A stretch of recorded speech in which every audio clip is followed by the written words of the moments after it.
more or less what the process over the next few weeks are going to look like for finding an interim superintendent? Basically, now that the delay has been the resignation of Mr. Craig, we received that resignation late Friday afternoon. So, as you witnessed at the board table tonight, the process has begun. Mr. Cooper has agreed to be our contact person for the board, and we have, as a board, have asked him if he would contact AASB, which is Alabama Association of School Boards. We've also received several emails from interested parties. That would be another source, but basically we need Mr. Cooper to contact individuals and then bring a short list to us, hopefully by the next call board meeting, which I think we scheduled for December the 19th at 5:30 here at the central office. You mentioned that you guys had to wait for the resignation, which didn't come till Friday. What was delaying that resignation? Was there a possibility for it to get to you guys sooner, or? Well, Mr. Craig's contract states that the school board and the superintendent must agree to terminate the contract. So we just had to work out the logistics of his contract. Mr. Sweeney was talking to Mr. Craig's attorney, so there were just some things that had to be resolved.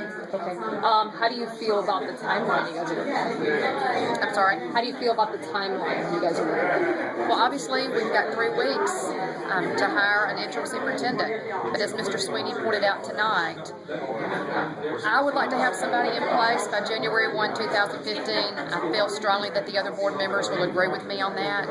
But with the holidays approaching, kids will be getting out of school here in the next few weeks. If we have to go into the first or second week of January, I don't think it's going to be a life-threatening situation. But obviously, we'd like to get somebody in place as soon as possible. Okay. Quickly, can I get a comment on tonight was Andy Craig's last night? You almost got emotional. I did.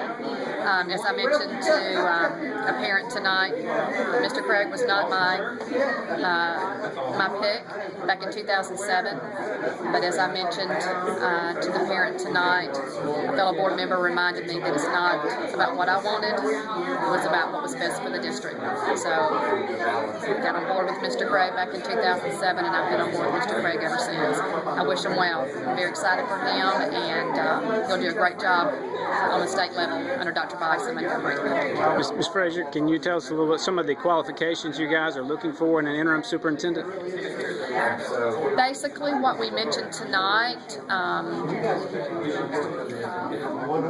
what we're looking for in an interim is probably not necessarily what we'll be looking for in a permanent superintendent. And be honest with you, we've not had that discussion yet. Right now, it's just trying to get someone in place prior to January 1. We have not even listed qualifications yet.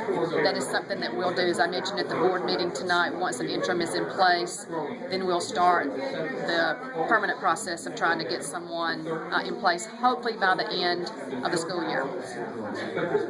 Okay. Thank you very much. Thank you.